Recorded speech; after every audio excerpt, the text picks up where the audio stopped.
आप सभी लोगों का स्वागत है आपके अपने YouTube चैनल में, जिसका नाम है मैथ भाई चंदन शर्मा।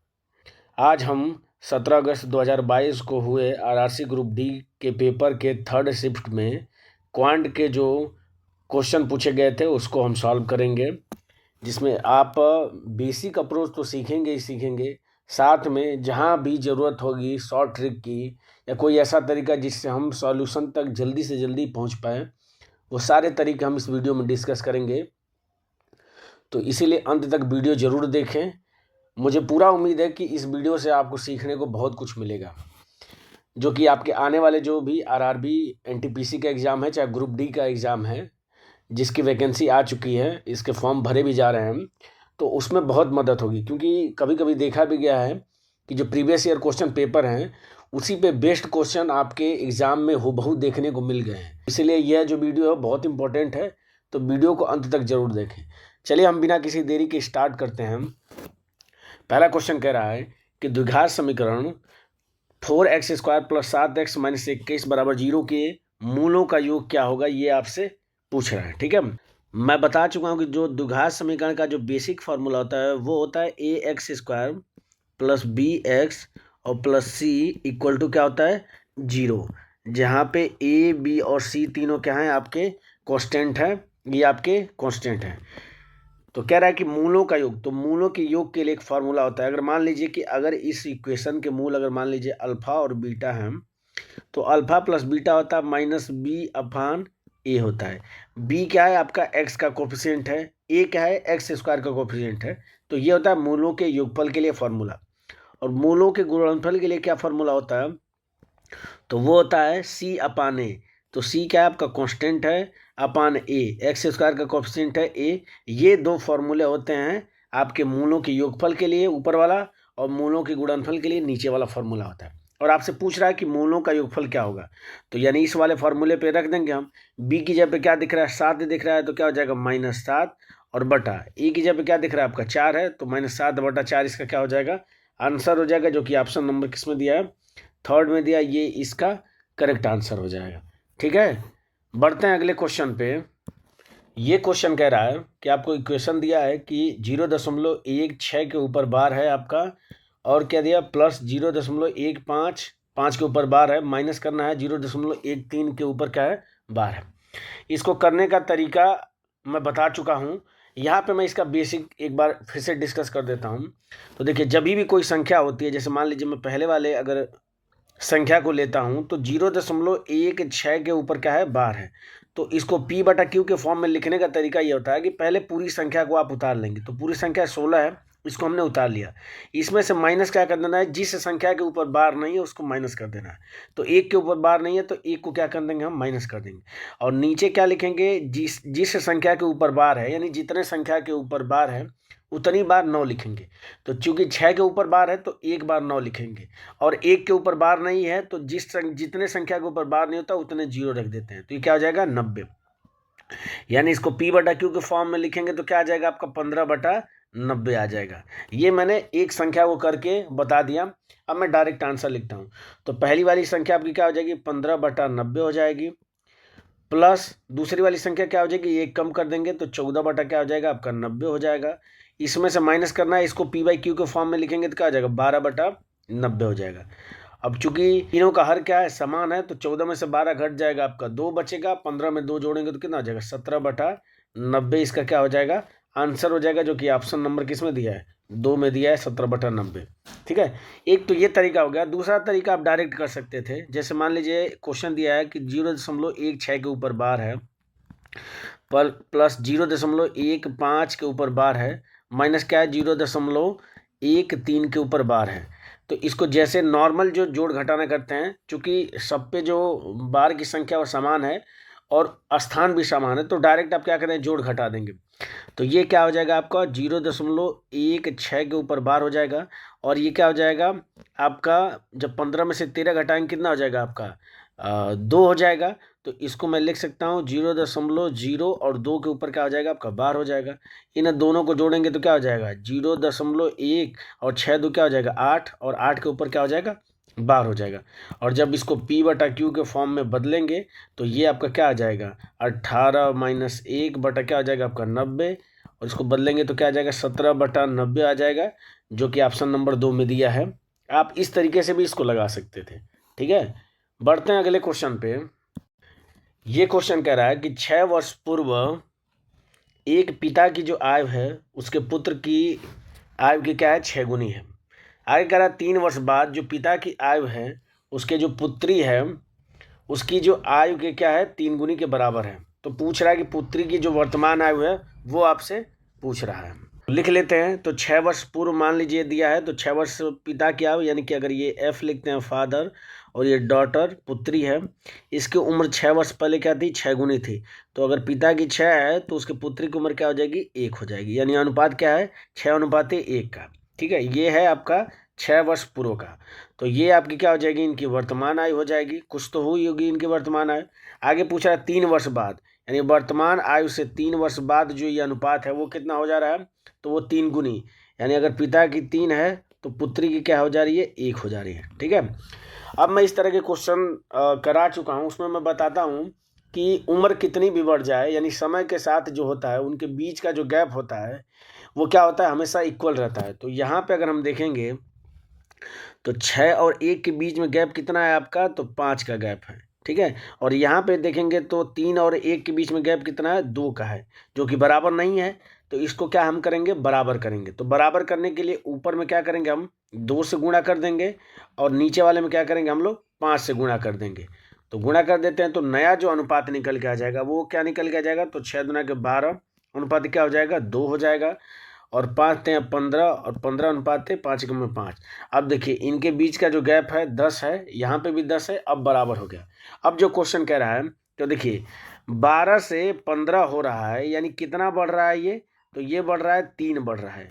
लेकिन आपको क्वेश्चन में दिया कितना है कि बढ़ रहा है, तो 6 वर्ष पहले यहाँ पे और 3 वर्ष बाद में यहाँ पे, तो टोटल कितना बढ़ रहा है 9 बढ़ रहा है। तो इससे 3 यूनिट की वैल्यू 9 आ गई, तो यहाँ से 1 यूनिट की वैल्यू कितनी निकल के आ जाएगी 3। और आपसे पूछ रहा है कि पुत्री की वर्तमान आयु, तो या तो आप 2 की वैल्यू निकाल दीजिए या तो आप 5 की वैल्यू निकाल दीजिए। तो अगर 5 की वैल्यू निकालेंगे तो उसमें से 3 घटाना पड़ेगा, और अगर 2 की वैल्यू निकालेंगे तो चूंकि 6 वर्ष पहले की आयु है तो 6 इसमें जोड़ना पड़ेगा वर्तमान आयु के लिए। तो यहाँ से 2 यूनिट की वैल्यू आपकी क्या निकल के आ जाएगी, तो 6 आ जाएगी। और ये क्या है 6 वर्ष पहले उम्र है, तो वर्तमान उम्र में जोड़ेंगे तो क्या हो जाएगा 6 जुड़ जाएगा, तो वर्तमान उम्र पुत्री की क्या हो जाएगी 12 वर्ष हो जाएगी, जो कि ऑप्शन नंबर किस में दिया है 1 में दिया है। ये इसका क्या हो जाएगा करेक्ट आंसर हो जाएगा। ठीक है, बढ़ते हैं अगले क्वेश्चन पे। ये कह रहा है कि 2 अंकों वाली ऐसी संख्याओं की संख्या में ज्ञात करनी है जो 2 और 4 दोनों से विभाज्य हो जाए। यानी ऐसी संख्या में ज्ञात करनी है कि कितनी ऐसी संख्याएं हैं जो कि 2 अंकों की हैं और वो 2 और 4 दोनों से क्या है पूर्णतः विभाजित है। तो देखा जाए तो 2 और 4 का जब एलसीएम हम निकालेंगे, तो एलसीएम अगर हम 2 और 4 का निकालेंगे तो कितना आपका हो जाएगा, वो निकल के आ जाएगा आपका 4 हो जाएगा। लेकिन 4 क्या है आप में 4 में 1 अंक है, तो 2 अंक तक पहुंचने के लिए 8 हो जाएगा 12। पहली जो संख्या होगी वो क्या हो जाएगी आपकी 12, जो कि क्या होगी 2 और 4 से विभाजित होगी और 2 अंकों की होगी। ठीक है, अब अंतिम 2 अंकों की संख्या अगर देखें तो आपका 99 हो जाएगा, और 99 आपका 100 4 से विभाजित हो जाता है, तो 4 से कम कर देंगे यानी कि 96। अंतिम जो 2 अंकों की संख्या हो जाएगी वो क्या हो जाएगी 96। और इसके बीच की जितनी संख्याएं वो पूछ रहा है, संख्याएं आपकी किस में समांतर श्रेणी में, क्योंकि सबके बीच में 4 का गैप है। और हमें पता है कि समांतर श्रेणी में हमने एक फार्मूला पढ़ा है कि अंतिम संख्या अगर इसको मैं L मानता हूँ तो ये बराबर होता है A + n-1 इंटू क्या होता है आपका D होता है। तो यहाँ पे अंतिम संख्या L का मान कितना दिया है 96 दिया है, तो रख देते हैं 96 बराबर A जो होती है पहली संख्या, तो पहली 2 अंकों की संख्या जो 2 और 4 से विभाजित होगी वो है 12, तो A का मान क्या हो जाएगा 12, और प्लस n का मान हमें निकालना है कि कितनी ऐसी संख्या है, तो n-1 इंटू D जो, और जो D होता है इनके बीच का अंतर होता है। तो पहली आपकी 12 हो गई, तो दूसरी क्या हो जाएगी 16, ऐसे 20 हो जाएगी, ऐसे आपकी 96 तक। तो 12 और 16 के बीच में गैप कितना है 4 का है, तो इस D का मान क्या हो जाएगा 4 हो जाएगा। अब तीनों साइड में 4 से भाग देंगे तो ये हो जाए 24 चौक को 96 24 हो जाएगा। 4 से भाग देंगे 4 × 12 प्लस n-1, 4 से 4 कैंसिल हो जाएगा, अगर 3 में से 1 घटाएंगे 2 हो जाएगा, 2 इधर आ जाएगा तो कितना आ जाएगा 22 हो जाएगा। तो n की वैल्यू क्या निकल के आ गई 22। यानी 2 अंकों की 22 ऐसी संख्याएं हैं जो 2 और 4 दोनों से क्या होंगे पूर्णतः विभाजित होंगी, जो कि ऑप्शन नंबर किस में दिया है 2 में दिया है। ये इसका करेक्ट आंसर हो जाएगा। ठीक है, बढ़ते हैं अगले क्वेश्चन पे। कह रहा है कि यदि द्विघात समीकरण 5x² plus bx plus 4 equal to 0 के मूलों का जो योग है वो 9 है, तो हमें b की वैल्यू क्या करना है ज्ञात करना है। तो अभी मैंने फार्मूला बताया था कि मूलों के योग के लिए फार्मूला था -b/a। तो -b/a की जगह पे क्या है आपका 5 है, इसकी वैल्यू किसके बराबर है आपका 9 के बराबर है। तो यहाँ से b की वैल्यू निकालेंगे तो कितना हो जाएगा 9×5 कितना हो जाएगा 45, और b बराबर क्या हो जाएगा माइनस का उधर गुणा करेंगे तो क्या निकल के आ जाएगा -45। और यही आपसे पूछ रहा था, जो कि ऑप्शन नंबर किस में दिया है चौथे में दिया है, ये इसका करेक्ट आंसर हो जाएगा। ठीक है, बढ़ते हैं अगले क्वेश्चन पे। यदि x बराबर 2 होने पे ये जो आपको संख्याएं हैं अगर समानुपात में है तो y का मान हमें ज्ञात करना है। तो सबसे पहले x बराबर 2 रख देंगे, तो पहली संख्या जो हो जाएगी वो कितनी हो जाएगी 5 + 2 7 हो जाएगी। दूसरी क्या हो जाएगा 2 दूना के 4 और 7 कितना हो जाएगा 11 हो जाएगी। तीसरी संख्या क्या हो जाएगा 6 दूना के 12 8 20 और 1 21 हो जाएगी। और चौथी संख्या y है। तो समानुपात का मतलब क्या होता है कि 7/11 बराबर किसके है 21/y के बराबर है। और यहाँ से y का मान पूछ रहा है तो कट कर दीजिए, 7 से कट करेंगे 3 बार जाएगा और y बराबर क्या आपका निकल के आ जाए। तो 11 में 3 का गुणा करेंगे कितना निकल के आ जाएगा 33, जो कि ऑप्शन नंबर किस में दिया है सेकंड में दिया है। ये इसका राइट आंसर हो जाएगा। ठीक है, बढ़ते हैं अगले क्वेश्चन पे। ये कह रहा है कि ए एक साड़ी को 11 दिनों में, बी उसे 20 दिनों में और सी उसे 55 दिनों में पेंट कर सकता है यदि वे स्वतंत्र रूप से काम करें तो। ठीक है, क्या आगे कह रहा है कि यदि कार्य पूरा होने तक प्रत्येक विषम वाले दिन पर बी ए की सहायता करता है और प्रत्येक सम वाले दिन पे सी ए की सहायता करता है, तो कह रहा है कि कार्य कितने दिन में पूरा समाप्त हो जाएगा। तो हम लगाते हैं। तो कह रहा है कि ए जो है वो स्वतंत्र रूप से कितने दिन में कर सकता है 11 दिनों में, बी आपका कर सकता है कितने दिनों में 20 दिनों में, और सी करता है उसी काम को कितने दिनों में 55 दिनों में। तो इन तीनों काम क्या ले लेंगे एलसीएम।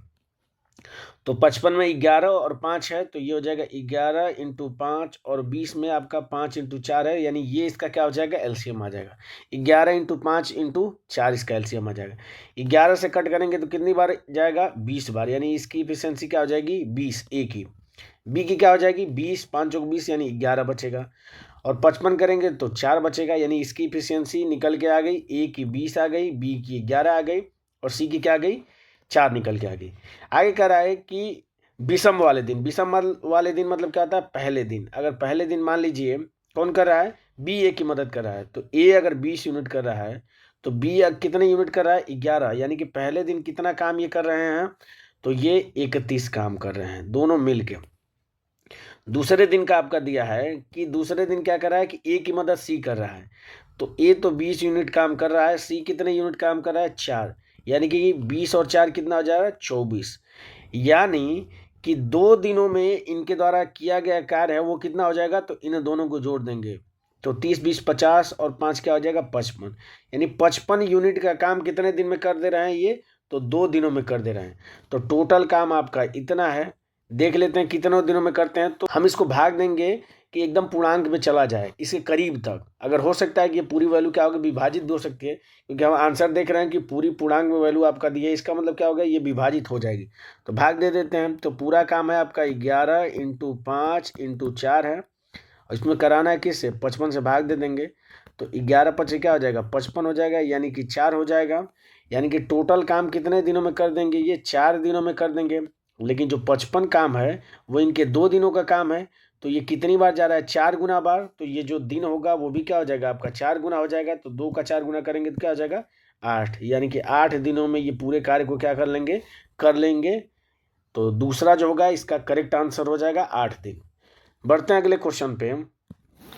क्वेश्चन कह रहा है वेंकट ने एक पुराना स्कूटर खरीदा और इसकी मरम्मत पर क्रय मूल्य के 10% के बराबर राशि खर्च किया। तो मैं मान लेता हूँ क्रय मूल्य आपका क्या है 100 रुपया है, इसको मैं मान लेता हूँ क्रय मूल्य या लागत मूल्य CP 100 मान लिया।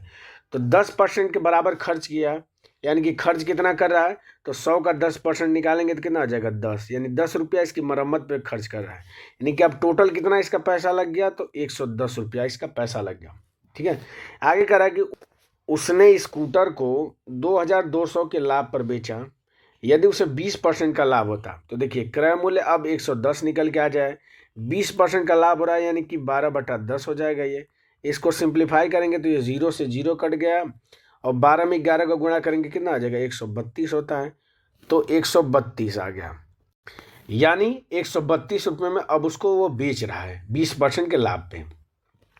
तो आपसे पूछा कि उसके मुरम्मत पे कितना खर्च किया गया है, यानी इस 10 यूनिट की वैल्यू आपसे पूछ रहा है। तो देखिए 110 रुपये उसकी लागत निकल के आ गई, 132 रुपये में वो बेच रहा है, तो कितने रुपये का लाभ कमा रहा है, तो 132 में से 110 घटा देंगे तो कितना निकल के आ जाएगा, यानी 22 रुपये, यानी 22 रुपये का लाभ कमा रहा है। लेकिन क्वेश्चन में दिया है कि ये 22 रुपये का लाभ न कमा के कितने सौ का लाभ कमा रहा है, 2200 का लाभ कमा रहा है। तो कितने गुना है, तो 1 यूनिट की वैल्यू यहाँ से निकाल देंगे, तो 1 यूनिट की वैल्यू क्या निकल के आएगी, 100। और आपसे पूछ रहा है इस 10 यूनिट की वैल्यू आपसे पूछ रहा है, तो 1 यूनिट की वैल्यू अगर 100 आ गई तो 10 यूनिट की वैल्यू क्या आ जाएगी, 1000 आ जाएगी। तो 1000 रुपये क्या किया इसने मरम्मत पे खर्च किया, जो कि ऑप्शन नंबर 2 में दिया है, ये इसका क्या हो जाएगा, करेक्ट आंसर हो जाएगा। ठीक है, बढ़ते हैं अगले क्वेश्चन पे। क्वेश्चन कह रहा है कि राम की आयु 55 वर्ष है, सोम की आयु 25 वर्ष है, कितने वर्ष पहले राम की आयु सोम की आयु की क्या होगी, 3 गुनी होगी। तो इसको करने के कई तरीके हो सकते हैं, आप ऑप्शन के थ्रू भी कर सकते हैं, एक एक वैल्यू आप पुट करिए, उसके बाद से आप देख लीजिए कि किस में क्या होता है, 3 गुना होता है। जैसे अगर मैं ऑप्शन के थ्रू अगर करूँ, तो अगर मैं क्या लेता हूँ, पहला वाला ऑप्शन लेता हूँ 7 वर्ष, तो 55 अभी की उम्र है, तो 7 वर्ष पहले इसकी उम्र कितनी होगी, इसके लिए क्या करेंगे, 55 में से 7 घटा देंगे, तो 55 में से 7 घटाएंगे तो कितना हो जाएगा आपका 48 हो जाएगा। और इसका 7 वर्ष पहले निकालेंगे तो 25 में से 7 घटाएंगे तो कितना हो जाएगा, 18 हो जाएगा। और ये इसका 3 गुना है तो नहीं है, तो पहला वाला ऑप्शन नहीं होगा। 15 वर्ष पहले देख लेते हैं, तो इसमें से 15 घटाएंगे तो कितना हो जाएगा, ये 40 हो जाएगा। और इसमें से 15 घटाएंगे तो कितना हो जाएगा, ये आपका 10 हो जाएगा। तो 10 का ये 3 गुना है तो नहीं है, तो ये भी ऑप्शन नहीं होगा। बाकी 10 रख के देखेंगे तो 10 वर्ष पहले इसकी उम्र कितनी हो जाएगी, आपकी 45 हो जाएगी। इसकी 10 वर्ष पहले उम्र कितनी हो जाएगी, 15, और ये 3 गुना आ रहा है, तो आपका करेक्ट आंसर क्या हो जाएगा, 10 वर्ष, जो कि ऑप्शन नंबर 3 में दिया है, ये इसका क्या हो जाएगा, करेक्ट आंसर हो जाएगा। एक तो ये तरीका हुआ। दूसरा तरीका आप क्या कर सकते हैं कि कह रहा है कि उसकी वर्तमान आयु मान लेते हैं कि 55 है, इसकी ये है राम की, ये राम लिख लेता हूँ, ये सोम लिख लेता हूँ, और इसकी वर्तमान आयु है 25 वर्ष है। तो कितने वर्ष पहले, यानी कि कुछ वर्ष पहले कह रहा है कि इनकी जो आयु है वो 3 गुनी हो जाती है, यानी कि 3 अगर ये है तो ये 1 हो जाती है। तो मैं अभी क्वेश्चन बता चुका हूँ इस तरह के कि जो बीच का जो गैप होता है वो उम्र बढ़ने के साथ साथ क्या होता है, समान होता है। तो यहाँ पे अगर मैं गैप देखूँ तो कितने का है, तो आपका 30 का गैप है। लेकिन यहाँ पे जो गैप है वो कितने का है, आपका 2 का गैप है। तो इस गैप को क्या करना पड़ेगा, मुझे बराबर करना पड़ेगा। तो इस 2 को 30 बनाने के लिए मुझे क्या करना पड़ेगा, 15 से गुणा करना पड़ेगा। तो ये जो अनुपात है उसमें मैं क्या करूँगा, 15 से गुणा कर दूंगा। तो ये आपका क्या निकल के आ जाएगा, तो 15 × 45 हो जाएगा। और ये आपका क्या निकल के आ जाएगा, 15 का में क्या हो जाएगा, 15 निकल के आ जाएगा। ठीक है, तो देखिए ये पहले 45 थी, अब उसकी क्या है, 55 है। तो कितने वर्ष पहले 3 गुनी थी, तो 10 वर्ष पहले। तो आंसर क्या हो जाएगा आपका, 10 वर्ष हो जाएगा। आप इस तरीके से भी इसको लगा सकते थे, अदरवाइज आप ऑप्शन के थ्रू भी लगा सकते थे। ठीक है, बढ़ते हैं अगले क्वेश्चन पे। अगला क्वेश्चन कह रहा है कि निम्नलिखित ग्राफ और तालिका में 5 अलग अलग विषयों अर्थात फिजिक्स, केमिस्ट्री, बायोलॉजी, इंग्लिश और हिंदी को इसमें उत्तीर्ण लड़के और लड़कियों की संख्या को क्या किया गया है, दर्शाया गया। ठीक है, आपसे क्वेश्चन पूछ क्या रहा है कि भौतिक विज्ञान, रसायन विज्ञान और जीव विज्ञान में उत्तीर्ण होने वाले लड़कियों की क्रमशः अनुपात क्या हो गया, यानी संख्या का अनुपात क्या होगा। तो हम देख लेते हैं। तो फिजिक्स में कितनी लड़कियां उत्तीर्ण हो रही हैं, तो 135 हो रही हैं। तो लिख लेते हैं 135 हो रहा है अनुपात है। रसायन विज्ञान में कितनी लड़कियां उत्तीर्ण हो रही हैं, तो रसायन विज्ञान में 195 लड़कियां उत्तीर्ण हो रही हैं। तो 195 हो जाएगा अनुपात है। बायोलॉजी में कितनी लड़कियां उत्तीर्ण हो रही हैं, 165। बस इसको क्या करना है, सिंप्लीफाई कर देना है। तो किससे तीनों कट रहे हैं, तो 15 से काट लेते हैं। तो 15 नामा 135, 15 का में 15, 4 45, 15 × 45, 15 और 1 15 हो जाएगा, 11 बढ़ जाएगा। यानी 9:13:11 इसका क्या हो जाएगा, करेक्ट आंसर हो जाएगा, जो कि ऑप्शन नंबर किस में दिया है, 1 में दिया है, 9:13:11। बढ़ते हैं अगले क्वेश्चन पे। क्वेश्चन कह रहा है कि 18.5 सेंटीमीटर, 12.5 सेंटीमीटर और 10 सेंटीमीटर विमाओं वाले एक घनाभ के सभी तरह के पृष्ठों पर पेंट लगाना है। तो कह रहा है कि पेंट किए जाने वाले भाग का क्षेत्रफल क्या होगा।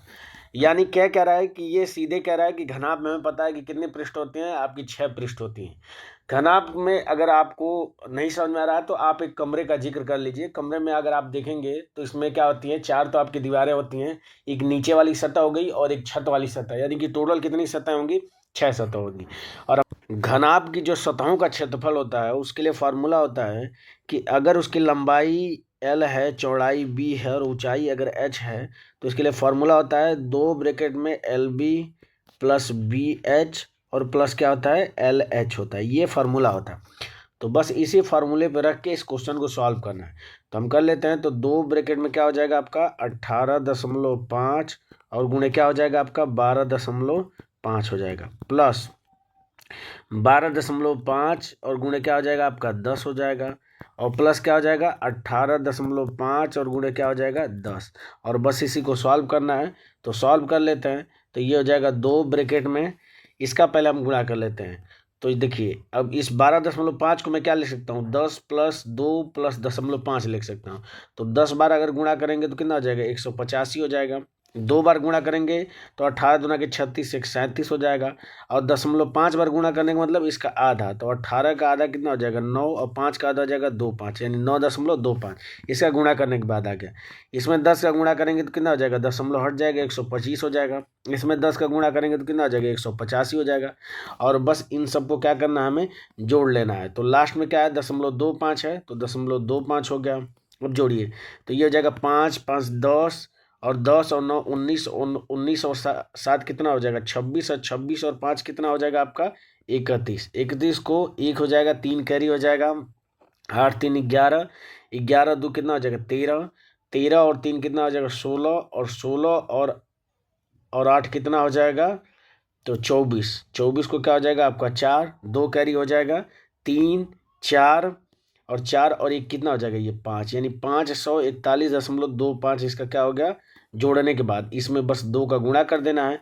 तो 2 का जैसे ही गुणा करेंगे तो क्या हो जाएगा, ये आपका 25 दूना के 50 हो जाएगा आपका, और 5 का 2 गुना 1000, 41 का 2 गुना कितना होता है 82 हो जाएगा, यानी 1000 क्या हो जाएगा 82 हो जाएगा, यानी 1082.50 इसका क्या हो जाएगा आंसर हो जाएगा सेंटीमीटर स्क्वायर, जो कि ऑप्शन नंबर किस में दिया है, थर्ड में दिया है 1082.5।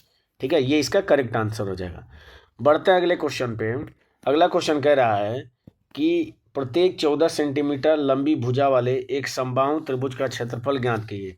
तो समबाहु त्रिभुज का क्षेत्रफल होता है करनी में 3/4 इंटू साइड स्क्वायर, यानी कि भुजा का स्क्वायर, बस इस पर रख दीजिए। तो √3 डिवाइडेड बाई 4 इंटू साइड कितना दिया आपका 14 सेंटीमीटर, तो 14 गुणे क्या हो जाएगा आपका 14। इसको सिंप्लीफाई करेंगे तो इसको 2 से कट करेंगे तो 7, फिर 2 बचेगा, इसको 2 से कट करेंगे कितना हो जाएगा ये 7 बचेगा, 7 में 7 का गुणा करेंगे 49, और √3 है तो 49√3 इसका क्या हो जाएगा क्षेत्रफल निकल के आ जाएगा, जो कि ऑप्शन नंबर किस में दिया है, तीसरे में दिया है। ये इसका क्या हो जाएगा करेक्ट आंसर हो जाए। ठीक है, बढ़ते हैं अगले क्वेश्चन पे। क्वेश्चन कह रहा है कि दो संख्याओं का महत्तम समापवर्त यानी HCF हाईएस्ट कॉमन फैक्टर 7 दिया है, और लघुत्तम समापवर्त LCM जो दिया है वो क्या दिया है 434 दिया है। इनमें से एक संख्या अगर 14 है तो दूसरी संख्या में ज्ञात करना। तो इसके लिए डायरेक्ट फार्मूला होता है कि पहली संख्या यानी पहली संख्या गुणे दूसरी संख्या बराबर क्या होता है, दोनों का म/प और गुणे क्या होता है ल/प, यानी LCM। और बस इसी पे रख दीजिए। HCF कितना दिया आपका 7 दिया है, LCM कितना दिया आपका तो 434 दिया है। और क्या रहा है दूसरी संख्या आपसे पूछ रहा है, तो पहली संख्या 14 दिया, इधर जाएगा तो क्या हो जाएगा बस 14 का भाग हो जाएगा। तो इसको सिंप्लीफाई कर लेंगे तो हमें क्या निकल के जाएगा दूसरी संख्या। इसको कट कर दिए, 7 से कट करेंगे 7 दूना 14, 2 से कट करेंगे तो ये क्या हो जाएगा 2 1 और 1 14 7, यानी 217 क्या हो जाएगी दूसरी संख्या, जो कि ऑप्शन नंबर किस में दिया है 3 में दिया है। ये इसका करेक्ट आंसर हो जाएगा। ठीक है, बढ़ते हैं अगले क्वेश्चन पे। अगला क्वेश्चन कह रहा है कि एक दुकानदार किसी पुस्तक को 14% की हानि पर बेचता है। यदि विक्रय मूल्य 100 रुपये की वृद्धि कर देता तो उसको 6% का क्या होता है, लाभ होता है। तो पुस्तक का क्या निकालना है, आपको क्रय मूल्य निकालना है। इस तरह के क्वेश्चन मैं करा चुका हूँ। यहाँ पे मैं डायरेक्ट करूँगा। 14% की हानि हो रही है, 6% का लाभ हो रहा है, यानी इसके बीच का गैप कितना है आपका 20%। यानी इस 20% की वैल्यू आपको कितना दिया है, 100 रुपये वृद्धि, यानी 100 के बराबर दिया है। और आपसे पूछ रहा है कि क्रय मूल्य अपने आप में कितना होता है, 100% होता है। तो 100% की वैल्यू पूछ रहा है। तो 20% की वैल्यू अगर 100 है तो अगर 5 का गुणा कर देंगे तो क्या हो जाएगा, आपके 100% की वैल्यू निकल के आ जाएगी। तो इधर भी क्या करना पड़ेगा, 5 का गुणा करना पड़ेगा। तो 100 में 5 का गुणा करेंगे तो क्या हो जाएगा, 500 उसका क्या निकल के आ जाएगा आपको, क्रय मूल्य, जो कि ऑप्शन नंबर किस में दिया है, 1 में दिया है। ये इसका करेक्ट आंसर हो जाएगा। ठीक है, बढ़ते हैं अगले क्वेश्चन पे। अगला क्वेश्चन कह रहा है कि नीचे दिए गई आकृति, आपको चित्र दिया गया है, उसमें कह रहा है कि एल जो है वो एम के क्या है, समांतर, यानी ये दोनों रेखाएं क्या है, समांतर है। और आपसे पूछ रहा है कि 2x + y का मान आपसे पूछ रहा है। ठीक है, तो लगाते हैं इसको। तो देखिए, अगर हमें पता है कि एक सीधी रेखा पर एक तरफ के जो बने कोणों का योगफल होता है वो किसके बराबर होता है, 180 अंश के बराबर होता है। ठीक है, तो देखिए ये सीधी रेखा है, इस पे ये 180 अंश का कोण बन रहा है। तो ये अगर 60 अंश का है तो ये क्या हो जाएगा, 180 घटा देंगे 60 में से तो कितना निकल के आ जाएगा, 120। और अगर ये 120 अंश का कोण है तो ये भी क्या हो जाएगा, आपका 120 अंश हो जाएगा। क्योंकि एकांतर कोण होते हैं, जब दो समांतर रेखाओं को एक तिर्यक रेखा काटती है तो एकांतर कोण क्या होते हैं, बराबर होते हैं। तो यहाँ से y की जो वैल्यू निकल के आ गई वो कितनी निकल के आ गई, 120 अंश निकल के आ गई। यहाँ से क्या हो जाएगा आपका, अगर ये 105 है तो ये कितना निकल के आ जाएगा, 180 में से घटा देंगे तो 75 निकल के आ जाएगा। और अगर ये 75 है तो x की वैल्यू भी क्या निकल के आ गई, 75, यानी x बराबर क्या निकल के आ गया, 75। और आपसे पूछ रहा है 2x, यानी इसका दोगुना कर देंगे तो 2x की वैल्यू क्या आ जाएगी, 75 का दोगुना कितना हो जाएगा, 75 दूना के 150, यानी 150 हो जाएगा। और इसमें y जोड़ देना है तो 2x + y की वैल्यू यहाँ से क्या निकल के आ जाएगी, 150 में क्या जोड़ देना है, 120। तो क्या आ जाएगा, 100 + 100 200, 50 और 20 70, यानी 270 इसका करेक्ट आंसर हो जाएगा। जो कि ऑप्शन नंबर किस में दिया है, 1 में दिया है, ये इसका राइट आंसर हो जाएगा। ठीक है, बढ़ते हैं अगले क्वेश्चन पे। अगला क्वेश्चन कह रहा है कि एक व्यक्ति ने 75,000 रुपये की राशि पर 7.5% वार्षिक साधारण ब्याज की दर से 6 वर्ष के लिए पैसा निवेश कर रहा है और पूछ रहा है कि 6 वर्ष बाद उसको प्राप्त होने वाला मिश्र धन कितना होगा, ये आपसे पूछ रहा है।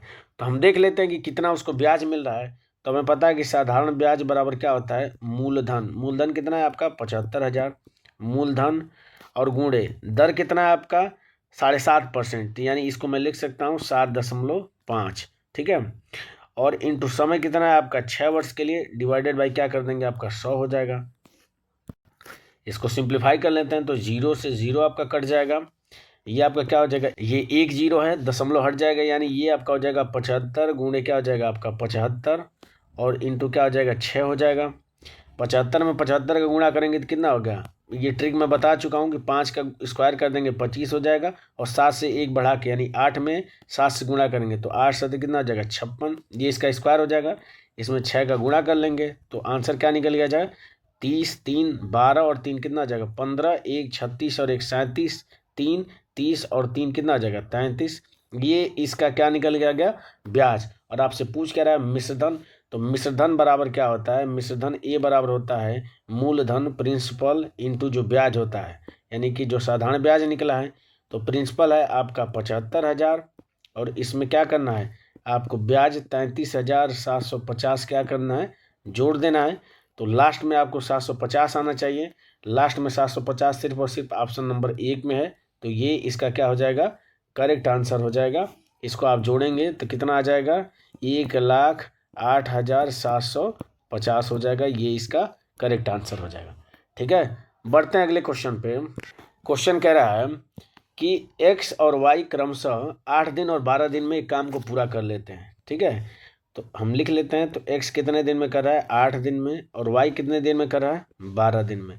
इन दोनों कैल्शियम ले लेंगे तो कितना आ जाएगा आपका 24 आ जाएगा। 8 से भाग करेंगे तो 3 बार, 12 से भाग करेंगे तो कितना आ जाएगा 2 बार। यानी इनकी एफिशिएंसी क्या निकल के आ गई, x की एफिशिएंसी निकल के आ गई 3, और y की एफिशिएंसी क्या निकल के आ गई 2 निकल के आ गई। आगे कह रहा है कि यदि वे वैकल्पिक यानी अल्टरनेट में अगर काम करते हैं हम, यानी एक एक दिन छोड़ के, यानी पहले दिन मान लीजिए एक्स किया, दूसरे दिन वाई किया, फिर एक्स किया, फिर वाई किया, ऐसे काम कर रहे हैं, तो कह रहा है कि कार्य कितने दिन में करेंगे, जबकि शुरुआत कौन कर रहा है, एक्स पहले दिन कार्य कर रहा है। ठीक है, तो पूरा समय कितना लगेगा ये आपसे पूछ रहा है। तो पहले दिन अगर एक्स काम कर रहा है तो दूसरे दिन वाई करेगा, तो दो दिन का जो इनका कार्य होगा वो कितने यूनिट का कार्य हो जाएगा, तो वो आपका हो जाएगा 3 और 2 कितना हो जाएगा, 5 यूनिट। यानी 5 यूनिट का काम ये 2 दिन में कर दे रहे हैं। अब इस 5 से हम भाग देंगे 24 में, पूर्णांक तक कितनी बार जाएगा, तो 5 से भाग देंगे तो 5 चौको 20, 4 बार पूरी की पूरी चल जाएगा।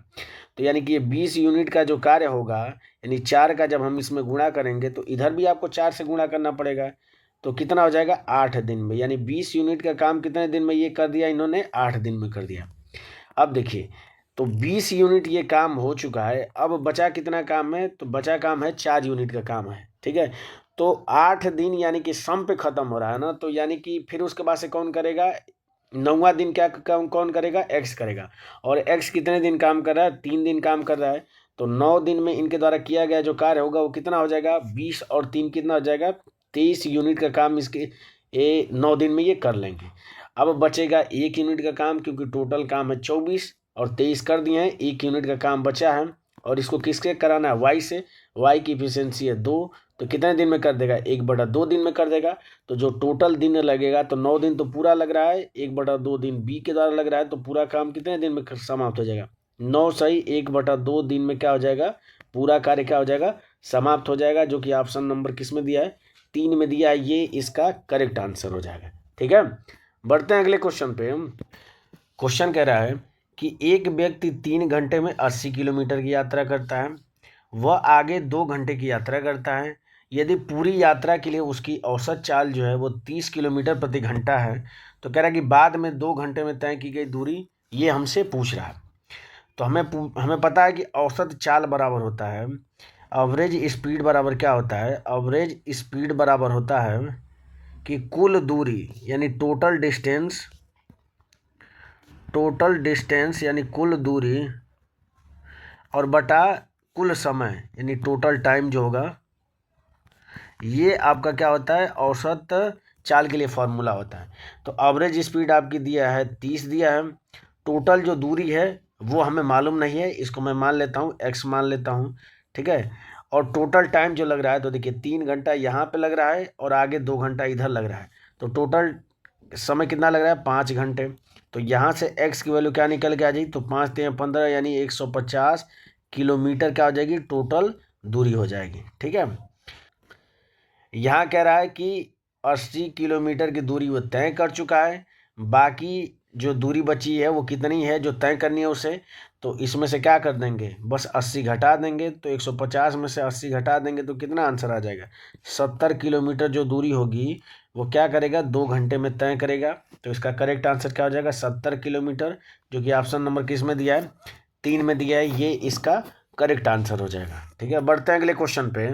ये क्वेश्चन कह रहा है कि दी गई आकृति में आपको दिया है कोण ए बी सी, यानी ये वाला जो कोण है वो कोण ए बी डी यानी इस वाले कोण के क्या है, बराबर है। आपको दिया है बी सी जो है बी डी के बराबर है, यानी ये वाली लेंथ इस वाली लेंथ के बराबर है।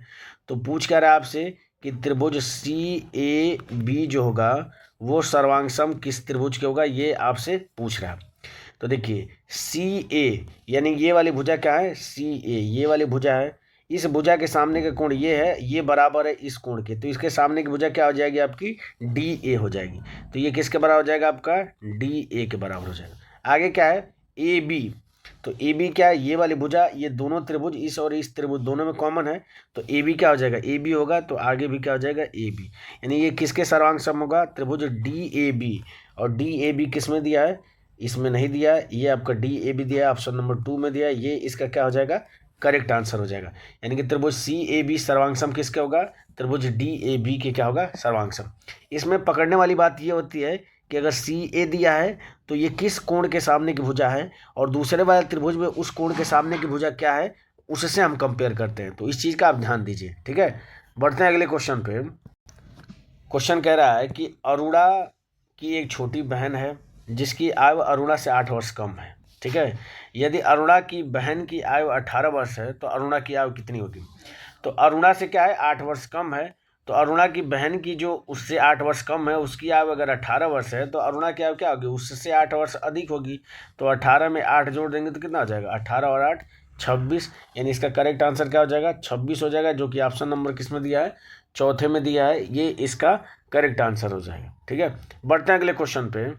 अगला क्वेश्चन कह रहा है कि यदि 2 के पावर x इंटू 4 के पावर 12 इंटू 8 के पावर 3 बराबर आपका दिया 16 के पावर 11, तो x का मान कितना होगा, ये आपसे पूछ रहा है। तो इसमें क्या करेंगे कि हम इसको इसके प्राइम फैक्टर के रूप में तोड़ लेंगे। तो हम इसको 2 को तोड़ नहीं सकते हैं, तो इसको लिखते हैं 2 के पावर x इंटू 4 को क्या लिख सकते हैं 2 का स्क्वायर, और स्क्वायर करेंगे तो उसके ऊपर 12 है, इसका 2 में क्या हो जाएगा गुणा। जैसे क्या होता है अगर a के पावर x और इस होल के पावर अगर y है तो इसको हम लिख सकते हैं a के पावर x इंटू वाई, ऐसे लिख सकते हैं। ये क्या होता है घातांक का नियम होता है। तो 2 का स्क्वायर करेंगे 12 है तो 12 दूना के क्या हो जाएगा आपका 24 हो जाएगा, इंटू ये हो जाएगा 8 को क्या लिख सकते हैं 2 का क्यूब, और 3 ऊपर है तो 3 में 3 का गुणा करेंगे 9, यानी 2 के घाते 9, ये बराबर किसका हो जाएगा, इस 16 को क्या लिख सकते हैं 2 के घाते 4, और 4 का जब 11 में गुणा करेंगे तो कितना हो जाएगा आपका 44 हो जाएगा। अब देखिए यहाँ से एक और रूल होता है कि अगर आधार आपके समान है तो घात जो होते हैं वो जुड़ जाते हैं। यार भी आधार क्या है 2 है, तो ऊपर क्या हो जाएगा x प्लस 24 और प्लस 9 जो होगा वो बराबर किसका हो जाएगा आपका 44 का हो जाएगा। यहाँ से x की वैल्यू फाइंड आउट कर लेंगे, तो x का मान किसके बराबर हो जाएगा, तो 24 और 9 कितना हो जाएगा आपका 33 हो जाएगा, और 33 44 में से 33 घटाएंगे तो कितना हो जाएगा आपका 11 आंसर हो जाएगा, जो कि ऑप्शन नंबर किस में दिया है आपका बी में दिया है, ये इसका करेक्ट आंसर हो जाएगा। ठीक है, बढ़ते हैं अगले क्वेश्चन पे। अगला क्वेश्चन कह रहा है कि यदि x अपान वाई की वैल्यू है 3/2, तो क्या करना है कि इसका मान हमें क्या करना है फाइंड आउट करना है, x square plus y square divided by x square minus y square की वैल्यू। ठीक है, तो आप इसको क्या करेंगे, चूंकि ऊपर की जो घात है और नीचे की घात क्या है बराबर है, तो इसलिए आप डायरेक्ट एक्स की वैल्यू 3 ले लीजिए और वाई की वैल्यू क्या ले लीजिए 2 ले लीजिए, और इसकी वैल्यू इसमें रख दीजिए। तो 3 का स्क्वायर करेंगे तो 9, 2 का स्क्वायर करेंगे तो कितना हो जाएगा 4 डिवाइडेड बाई 9 माइनस 4 हो जाएगा, तो ऊपर कितना आ जाएगा 9 4 13 हो जाएगा, और नीचे कितना आ जाएगा 9 में से 4 घटाएंगे 5 हो जाएगा, यानी 13/5 इसका क्या हो जाएगा करेक्ट आंसर हो जाएगा, जो कि ऑप्शन नंबर किस में दिया है 3 में दिया है। इसमें ध्यान देने वाली बात यह है कि अगर ऊपर के घात और नीचे के घात अगर बराबर नहीं होते तो ये हम वैल्यू x की जगह पे 3 और y की जगह पे 2 नहीं लेते। ठीक है, तब आप इसको ऐसे करना होता है, जैसे इसको एक और तरीके से कर सकते हैं कि ऊपर से क्या करें हम वाई स्क्वायर कॉमन ले लें, तो ये हो जाएगा x square upon y square, और प्लस क्या हो जाएगा 1 हो जाएगा, और नीचे अगर वाई स्क्वायर कॉमन लेंगे तो क्या हो जाएगा x square divided by y square, और माइनस क्या हो जाएगा 1 हो जाएगा, और चूंकि ऊपर भी वाई स्क्वायर कॉमन लिए नीचे भी वाई स्क्वायर कॉमन लिए तो दोनों से कट जाएगा, तो आपको ये वैल्यू प्राप्त हो जाएगी। और बस इसी में क्या करेंगे एक्स अपान वाई की वैल्यू 3/2 है तो रख देंगे, तो 3 का स्क्वायर करेंगे 9, 2 का स्क्वायर करेंगे 4, 9/4 प्लस 1 हो जाएगा, नीचे क्या हो जाएगा 9/4 माइनस 1 हो जाएगा। इसको सॉल्व करेंगे तो 9 और 4 13/4 हो जाएगा, और नीचे सॉल्व करेंगे तो 9 में से 4 घटाएंगे 5 बटा क्या हो जाएगा 4 हो जाएगा। इस 4 से 4 को कैंसिल कर देंगे तभी भी आपका आंसर क्या निकल के आ जाएगा 13/5 निकल के आ जाएगा। तो आप इस तरीके से भी इसको कर सकते हैं। बढ़ते हैं अगले क्वेश्चन पे। क्वेश्चन कह रहा है कि यदि थीटा एक न्यून कोण है और दिया है आपको cosec theta minus cot theta इसका होल स्क्वायर, ये बराबर है 1 minus cos theta divided by A K, तो आपसे पूछ रहा है कि ए का मान कितना होगा आपको ज्ञात करना है। तो हम लिख लेते हैं, चूंकि इधर हम देखेंगे तो वो कॉस में दिया है, इसका मतलब क्या होगा इसको साइन या कॉस में बदल देंगे, तो कोसेक थीटा होता है 1/sin थीटा, तो इसको मैं लिख सकता हूँ 1/sin थीटा, और माइनस कॉट थीटा क्या होता है आपका कॉस थीटा डिवाइडेड बाई क्या होता है आपका साइन थीटा, तो इसको ऐसे लिख देते हैं। इसका क्या है आपका होल स्क्वायर है, इसको सॉल्व कर लेते हैं। तो ये दोनों का हर क्या है साइन थीटा है, तो ऊपर क्या हो जाएगा अंश ऐसे क्या हो जाएगा घट जाएगा, तो 1 minus cos theta divided by क्या हो जाएगा आपका साइन थीटा, और इसका क्या है आपका इसका होल स्क्वायर है। ठीक है, और ये आपके बराबर है किसके 1 माइनस कॉस थीटा, और डिवाइडेड बाई किसके है आपके ए के बराबर है। यहाँ से क्या होगा 1 माइनस कॉस थीटा से 1 माइनस कॉस थीटा बच जाएगा, ऊपर बचेगा 1 माइनस कॉस थीटा क्योंकि स्क्वायर है तो एक बच जाएगा। यहाँ से ए की जो वैल्यू निकल के आ जाएगी वो निकल के आ जाएगी, इधर करेंगे तो ये हो जाएगा साइन स्क्वायर थीटा, और डिवाइडेड बाई क्या बचेगा आपका 1 माइनस कॉस थीटा बढ़ जाएगा। ठीक है, अब ये साइन स्क्वायर थीटा को हम क्या लिख सकते हैं 1 माइनस कॉस स्क्वायर थीटा लिख सकते हैं, तो ये क्या आ जाएगा 1 minus cos square theta divided by 1 minus cos theta. इस एक को क्या ले सकते हैं, एक का स्क्वायर। अब देखिए ए स्क्वायर माइनस बी स्क्वायर का फॉर्मूला हो गया, इसको तोड़ेंगे तो एक ब्रैकेट में ए प्लस बी और दूसरे ब्रैकेट में ए माइनस बी। तो सिर्फ नीचे ए माइनस बी दिया है तो ए माइनस बी से ए माइनस बी कट जाएगा तो बचेगा क्या 1 प्लस कॉस थीटा बच जाएगा, जो कि ऑप्शन नंबर किस में दिया है 3 में दिया है। ये इसका क्या हो जाएगा करेक्ट आंसर हो जाएगा। बढ़ते हैं अगले क्वेश्चन पे। अगला क्वेश्चन कह रहा है कि शांति और कीर्ति की वर्तमान जो आयु है उनका अनुपात है 7:3। 5 वर्ष बाद शांति की आयु 40 वर्ष होगी और 5 वर्ष बाद कीर्ति की आयु कितनी होगी, ये आपसे पूछ रहा है। ठीक है, शांति और कीर्ति की वर्तमान आयु का अनुपात है 7:3 है। तो मैं मान लेता हूँ कि इनके बीच में अनुपातिक संबंध x है, तो शांति की वर्तमान आयु हो जाएगी 7x हो जाएगी और कीर्ति की वर्तमान आयु कितनी हो जाएगी आपकी 3x हो जाएगी। आगे कह रहा है कि 5 वर्ष बाद शांति की आयु 40 है, तो 5 वर्ष बाद शांति की आयु क्या हो जाएगी 7x प्लस 5 हो जाएगी। इसका मान दिया है 40 के बराबर दिया है, तो यहाँ से 7x की वैल्यू निकालेंगे, 5 उधर जाएगा तो घट जाएगा, तो 40 में से 5 घटाएंगे 35। x की वैल्यू क्या निकल के आएगी 7×5 = 35, यानी x का मान क्या निकल के आ गया 5 निकल के आ गया। तो आपसे पूछ क्या है कि 5 वर्ष बाद कीर्ति की आयु, तो कीर्ति की आयु वर्तमान है 3x है, यानी x का मान जब अगर हम 5 रखेंगे तो 3 × 5 क्या हो जाएगा 15 हो जाएगा, यानी कीर्ति की वर्तमान है 15। 5 वर्ष बाद इसमें बस 5 जोड़ देंगे, तो 15 में 5 जोड़ेंगे तो कितना होगा 20, यानी 5 वर्ष बाद उसकी आयु कितनी हो जाएगी 20 वर्ष, जो कि ऑप्शन नंबर किस में दिया है 1 में दिया है। ये इसका करेक्ट आंसर हो जाएगा। ठीक है, बढ़ते हैं अगले क्वेश्चन पे। अगला क्वेश्चन कह रहा है कि निम्नलिखित ग्राफ को ध्यानपूर्वक आपको अध्ययन करना है। नीचे ग्राफ दिया गया है जिसमें क्या दिया है कि दो कंपनी है, कंपनी ए और बी हैं, इनका ये प्रोडक्शन दिया है जो कि 1000 में दिया है। और आपसे क्वेश्चन क्या पूछ रहा है कि कंपनी बी के लिए 2015 से 2016 तक उत्पादन में कितने प्रतिशत की कमी हुई। ठीक है, ये आपसे पूछ रहा है। तो हम ग्राफ को देखते हैं, तो 2015 में कंपनी बी का जो प्रोडक्शन है वो कितना है आपका 5 है।